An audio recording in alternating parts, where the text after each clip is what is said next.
So I'm really excited to be back here at the CHRO conference. I think what CHRO is doing is absolutely phenomenal, uniting the HR community, getting us into venues like this so we can share what we're each doing in our respective businesses and learn from each other. From that perspective, I'm really, really excited to be here. So I'm going to kick off now. I'm going to talk about how to lead your company into the 21st century. But it's actually me sharing with you what I'm practically doing in McDonald's in terms of leading this, meeting this objective. So let's just get a sense of McDonald's, who we are, who we aspire to be from a people point of view.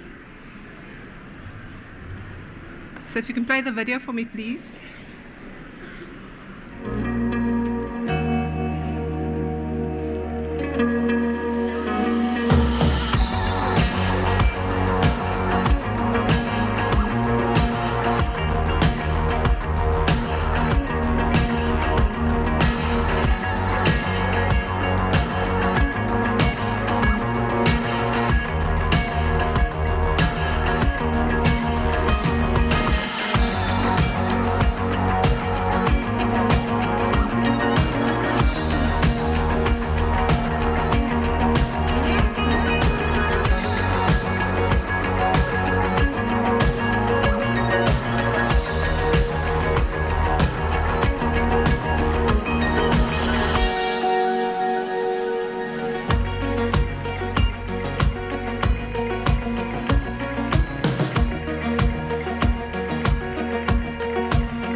This is us as McDonald's.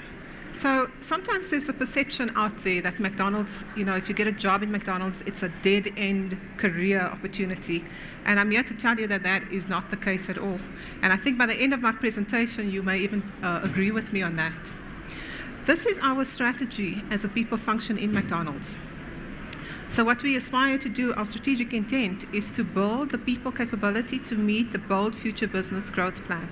So let me pause here, because what we're doing from a business strategy point of view is, by 2023, we want to increase our footprint quite aggressively, quite dramatically. So we're going to be opening many, many new restaurants. The exciting thing about that is that it gives us the opportunity to employ many, many new people.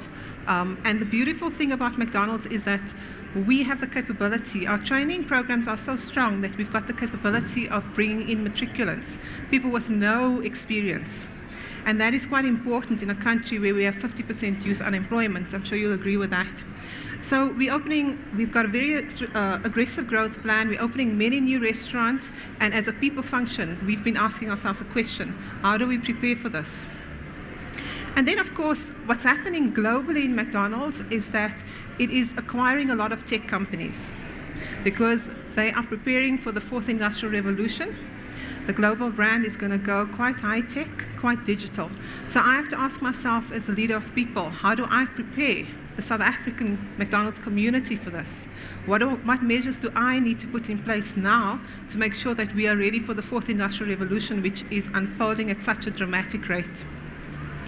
So you can see there we've got 3 thrusts. It doesn't obviously entail everything we do, but these are some of the key things that we focus on from a strategy point of view. The talent value chain is quite important, because if we're going to be opening all these new restaurants, we need to make sure we've got succession in place. So we're working quite aggressively on that, and I'll unpack a little bit how we're going about that. For us as McDonald's, people are absolutely at the core of everything we do. We don't just say that, we actually mean it. So engagement is critical. And I'll share with you 1 or 2 things we're doing on the engagement side in a high-tech kind of way. So you can see how we're approaching that. And then for us, culture is absolutely critical. So what we did as a global brand is that 2 years ago, we rolled out a new organizational culture consisting of 3 pillars: customer obsessed, better together, and committed to lead. And in South Africa, we led an activation of this new organizational culture consisting of these 3 pillars. And I'll share a little bit about that in a minute. And then, of course, it's about our digital strategy. So if my number of employees is going to grow to 20,000 in the near future, we're now at about 12,000, I've really got to make sure that I've got a digital strategy in place. So we are automating everything as furiously as we can, as furiously as capacity allows us to do, or else we are just going to die with 20,000 people and not having automated the environment sufficiently. So this is our strategy from a people point of view. Obviously, it's linked to the business strategy, which is a high growth strategy. So I said we've got a key focus on organizational culture. We led a culture activation exercise, lots of face-to-face interactions. Through that, I actually did a whole presentation last year on that, so I won't go through that in too much detail. However, from a fourth industrial revolution point of view, we are now at the point where we've launched a culture app. So now we are continuing to activate culture through an app that we've built, purpose-built for ourselves. It works on the phones of the employees.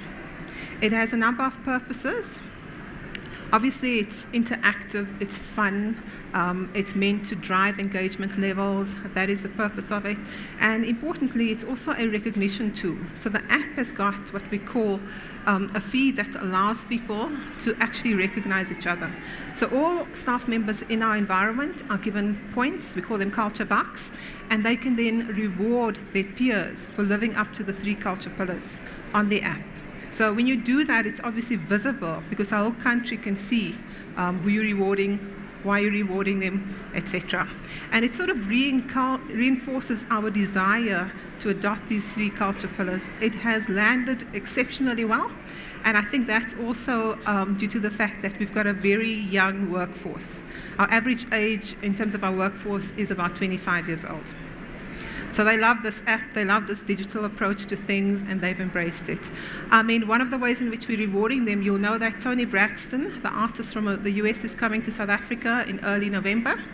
So what we're doing is we're rewarding people who've been particularly active on the app and also who've earned a lot of points on the app, and they're coming to the concert. So that for us is quite exciting as well. And then the app also, in terms of recognition, in terms of the points that people get, the points are convertible to cash, which they can redeem, and they can then use that cash. So it's about reinforcing behavior in a way that is fun, and using new technology to do that. This is our talent and development strategy. Obviously, because we're growing so fast, we must make sure that we've got the right talent in place. And you can see at the absolute base there, the foundation of everything we do is culture. Culture is absolutely critical. So we've got our 3 culture pillars: customer obsessed, better together, and committed to lead. Also looking at being high performance, having a lot of high hospitality culture, and of course operational excellence. And then we've got a talent model in McDonald's called the best talent model, and it consists of 4 pillars. The building blocks, and in the building blocks you'll have things like curiosity, you'll have things like agility when it comes to change, because our environment is changing very quickly and digitizing very quickly. And then we look for execution proficiency when we're looking for leaders, because it can't just be about talk, we need things to actually happen. Strategic proficiency, and then talent proficiency. In McDonald's, it's considered, part of your job as a manager to actually build talent. It's not only the job of the HR function. It's every leader's job in McDonald's.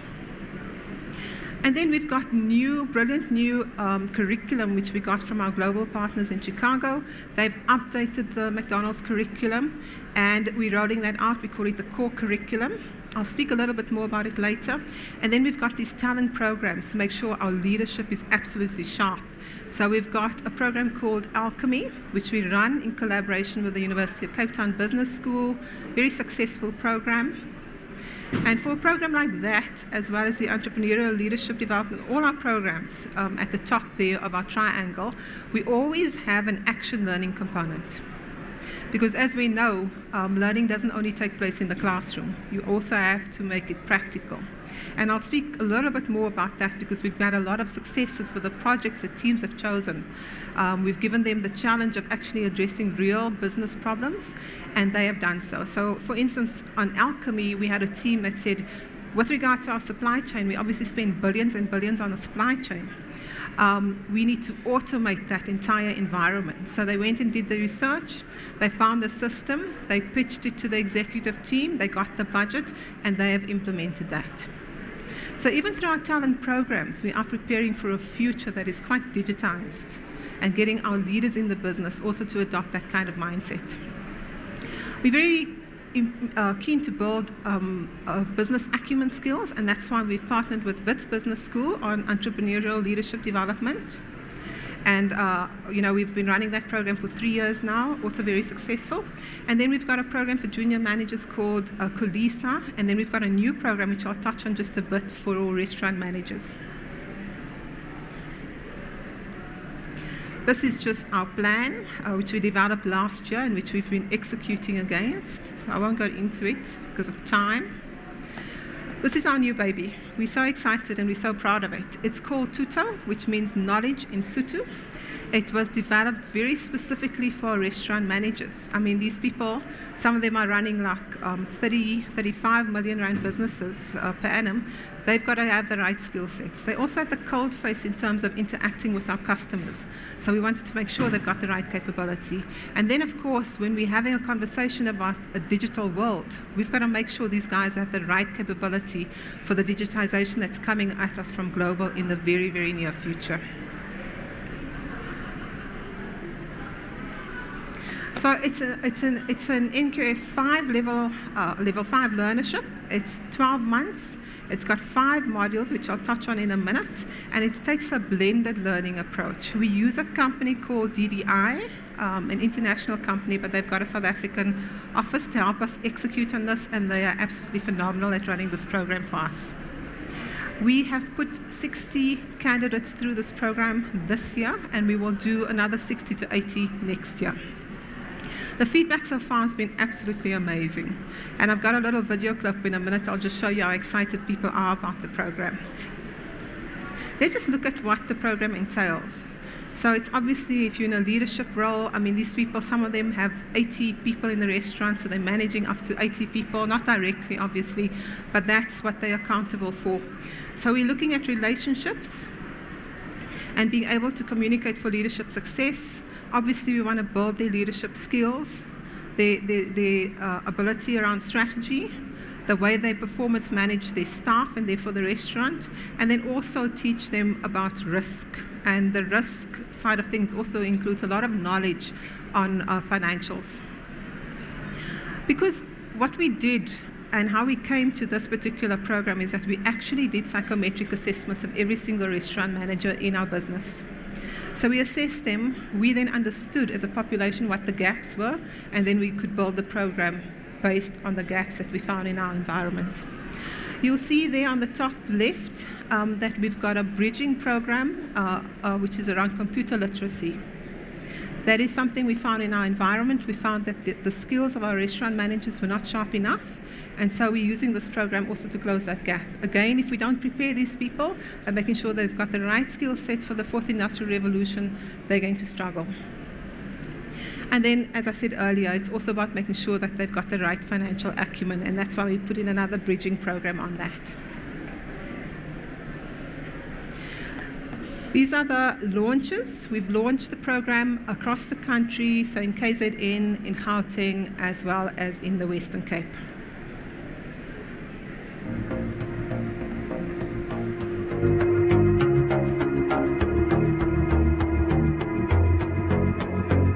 We are extremely happy to have you here at the Tuto program. I'm sure you are all very excited to be here. We are building future restaurant managers, and we are equipping our people with the skills and competencies that you need, not only today, but into the future.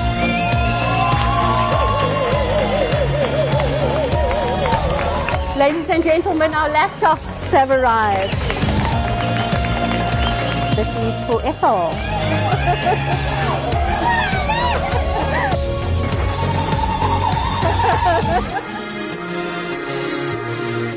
So we've just handed out the laptops and the laptop bags. Hi, my name is Precious. I've been with McDonald's for 14 years, and today I'm excited. I've been selected to be on the restaurant management program.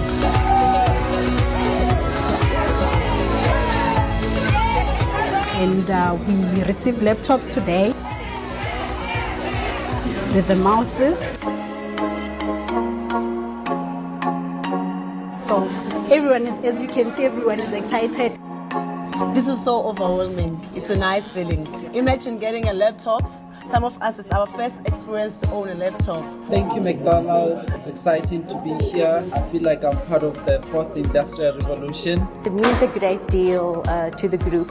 And you can see, just from the excitement, this group of restaurant managers are so appreciative of these laptops. And I think we're also fortunate to work for an organization where you can build not only a career, but now you can gain a qualification. Thank you, McDonald's, for giving us this opportunity. We are excited about this program. McDonald's is enhancing our skills and our ability. This is the best company to work for, and we're still loving it.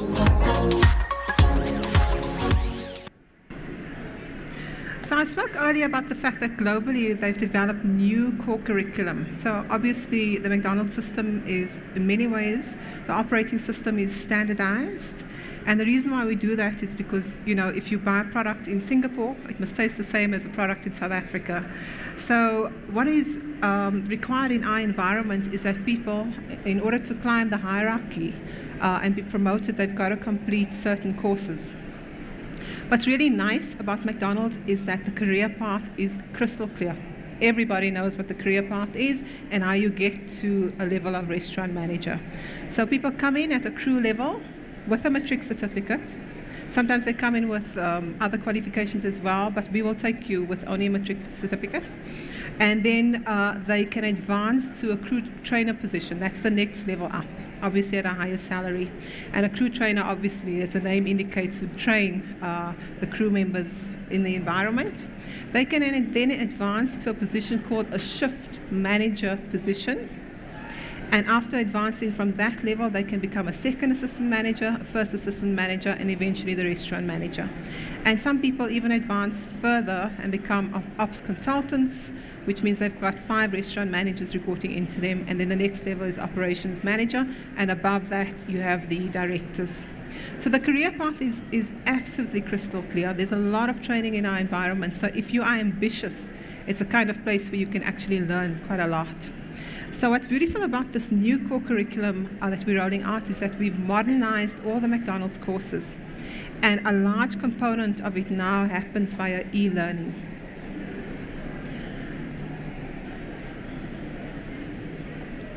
So one of the things we decided to do to prepare for the future, for the fourth industrial revolution, but also in terms of our strategy of growing the business quite aggressively, is to establish a university, a corporate university.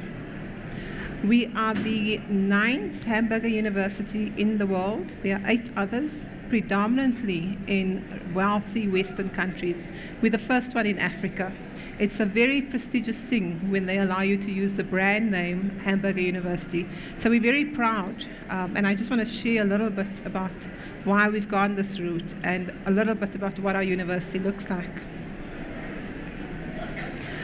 We found this article in the Harvard Business Review, and it absolutely resonated with us in terms of our intent for the university and how we wanted to operate. So they speak about the fact that a corporate university can and should be used to derive strategic and cultural change, to champion individual and collective growth.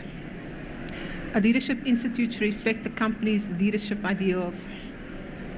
Corporate universities should be used to inspire, connect, develop. Deep leadership involvement is essential in your corporate university. And the experience of the delegate attending your corporate university is extremely important as well. And then it's not about hierarchy, it's all about meritocracy. So as I said earlier, we've got a strategic plan. It's called the Big Tasty Plan. It's named after one of our burgers, but it's really to increase our footprint in the country. And then we need to have the right talent in place, in the right place, and with the right skill sets. And we're using our corporate university as the infrastructure to achieve this. At the moment, we provide training for the Mauritius market as well. So the McDonald's in Mauritius send their people over to us and we train them. But with this university, anybody, anywhere in the world will be able to register for our courses. And then for us, it's more than just a physical space. It's a metaphor for our commitment to talent development and growing our people. And as part of having the conversation about having a corporate university, we had to have a conversation about how to make it as digital as possible. This is our ambition. So this year we will have trained 726 managers. And by 2021, we want to double that number. So it's really giving us the opportunity, having this corporate university, to just put learning and development on steroids. So with us being the first hamburger university in Africa, I can't say the first in the Southern Hemisphere because Australia also has one, we obviously wanted the physical space to reflect our culture as South Africans. So we commissioned this piece of Ndebele art. So you know the brilliant, well-known Ndebele artist is Mahlangu. We were looking at her, getting her to come and do the piece of art for us, but she was so expensive because she's internationally renowned. We then went to her and said, well, can you suggest another artist that you have maybe mentored?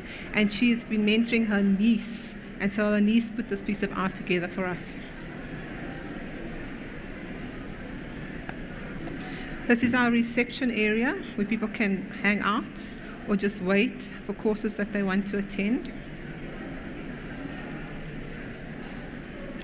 We put together a heritage wall because we're very proud of our history and we're very proud South Africans.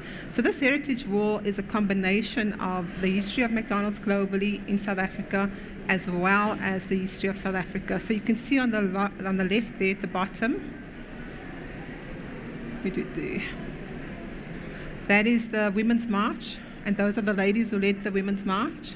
And then of course we've got Chris Barnett there, we've got Desmond Tutu there, and Madiba.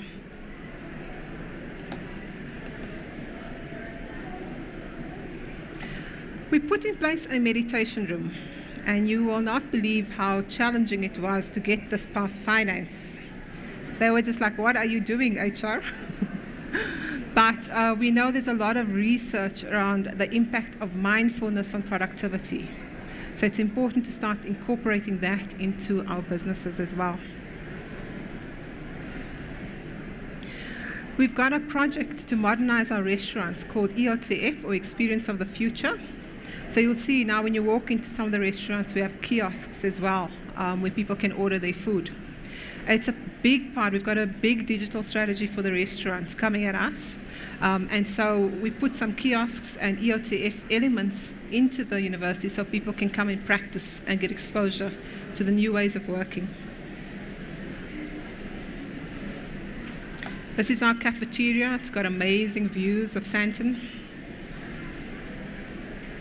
This is one of our 7 breakaway rooms. All our rooms, breakaway rooms, are named after South African provinces. But where a province had an English name, we converted it to a vernacular language. So over there, this is actually Western Cape, but we converted it to vernacular, and that's the name of this particular room. We've also got a room called Vrystaat. And then, of course, in Mpumalanga. We're very inclusive in McDonald's. This is our computer lab that we put in place because online learning and digitization is such a big component of McDonald's into the future. We wanted this where we can actually help people learn digital skills. So they come for classes, but when the lab is not in use, because we know the country we live in and the poverty level sometimes, if a learner doesn't have equipment at home, they can actually come and book a computer and do their courses in that way. If they can't do it there, they can also, as we said, do it in the restaurant because we have made 3 tablets available, and we'll probably increase the number of tablets in due time in the restaurants. This is our library. It's shaped, as you can see, as a baobab tree. Again, another uniquely African element, and we are busy populating this particular library as we speak, with lots of material and books on management and leadership development. And that's my presentation. That is the strategy and approach that we're taking in McDonald's to take our staff into the fourth industrial revolution and into the future.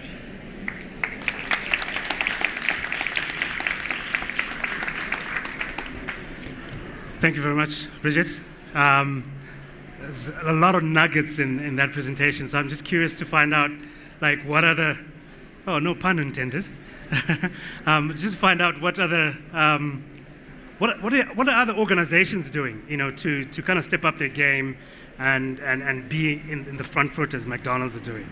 So perhaps this is an opportunity for us to have a conversation, ask Brigitte some questions, and you know, we can see where we are.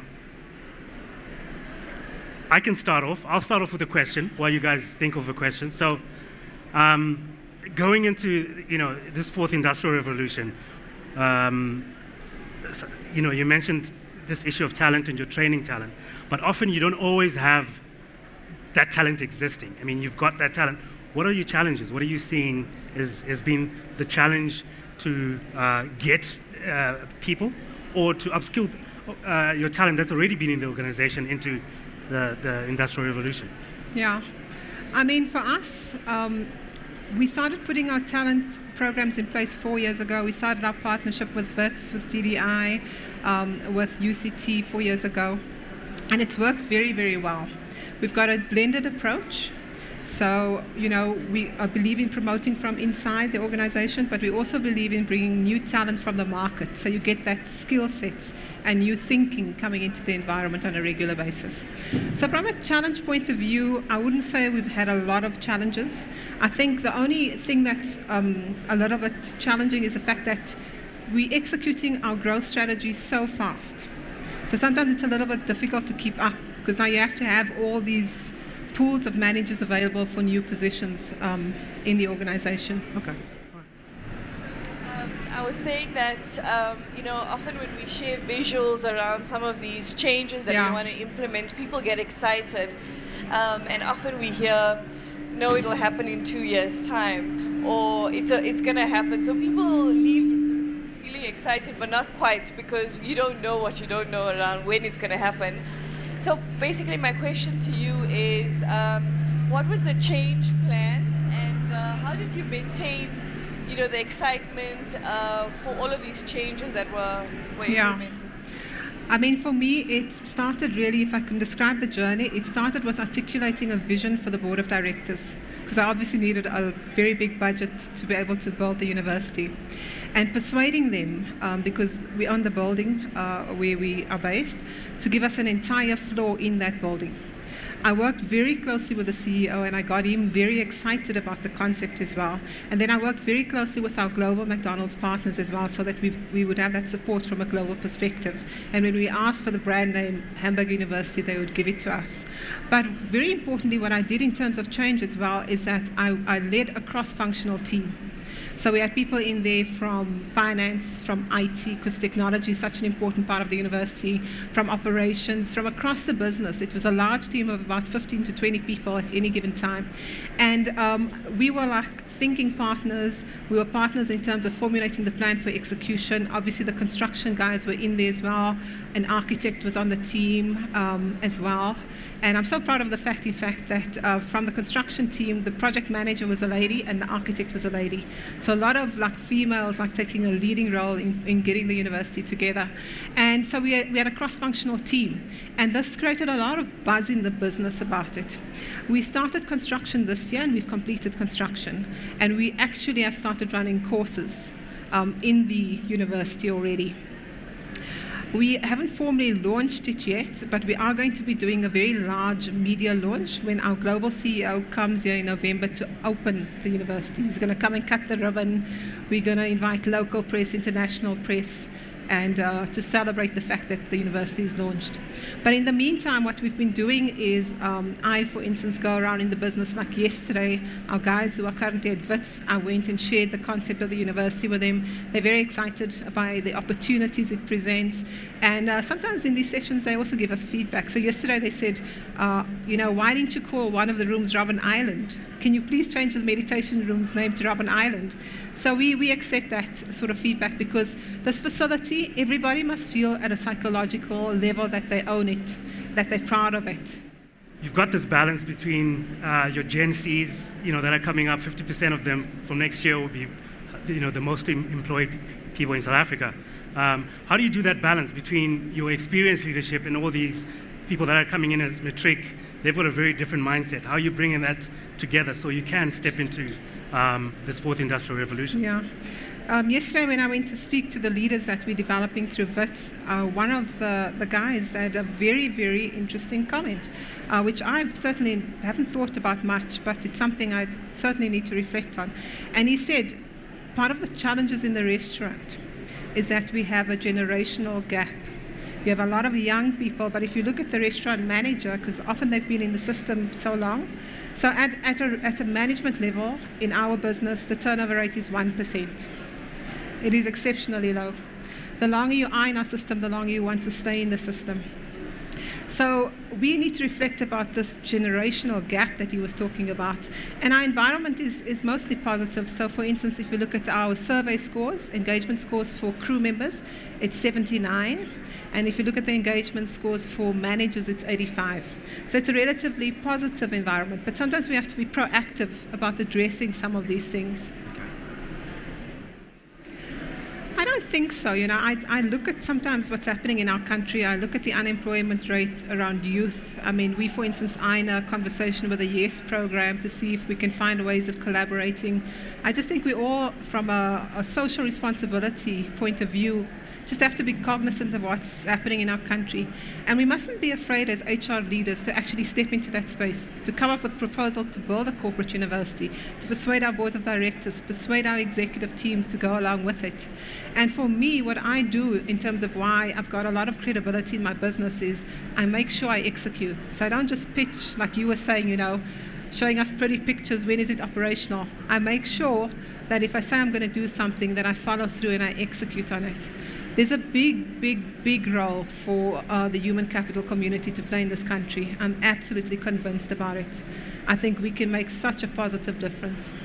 So, Brigitte, just to double tap on that point, what kind of recommendations do you have? I mean, with a lot of organizations here, what would you suggest they do? They don't have a corporate university. What are the other things that they can put in place to kind of, get that foot in the door for the Industrial Revolution? Yeah. I think, look, when you're in HR, forgive me for pointing out the obvious, but you've got to really have a deep understanding of your business, in the sense that you must understand the industry you're in, you must understand the business you're in, you must understand what is deemed successful in your business, how it works. When you can speak to business leaders using language that they can relate to, it's easier to convince them to adopt certain ideas. Because then you can speak to them about return on investment and how this is fitting in with the strategy. You need to, I think we all need to, anticipate the future. And this is what we're doing through our corporate university. We're anticipating the future. We know it's going to be high-tech. We know it's going to be digital. We know it's going to be automated. And we're asking these important questions. What's going to happen when the stuff lands here? Are our people ready? And if they're not ready, what do we need to be doing now to get them ready for that eventuality? Okay. Come on, more questions. More questions, please. Guys. More questions. 2 more minutes. There you go. So you mentioned about the McDonald's kiosk where you can order through the machine. You mentioned that that's a big part of McDonald's in the future. But you also mentioned earlier on in your presentation about how McDonald's has a big focus on the people. How are you going to balance the two? You obviously need to, with new technologies, need to have more kiosks, but you also need to maintain the people in your restaurants. One of the perceptions that people seem to have when we speak about the digital future in McDonald's is that it will lead to job losses. What we actually found with the kiosks is that we've increased the number of staff that we're hiring in our restaurants, because now there's another point for which people to place orders, and now the kitchen is even busier. So in many of our restaurants, after putting in the kiosks, we saw an increase in sales, and then the kitchen is busier, we've had to go and hire people.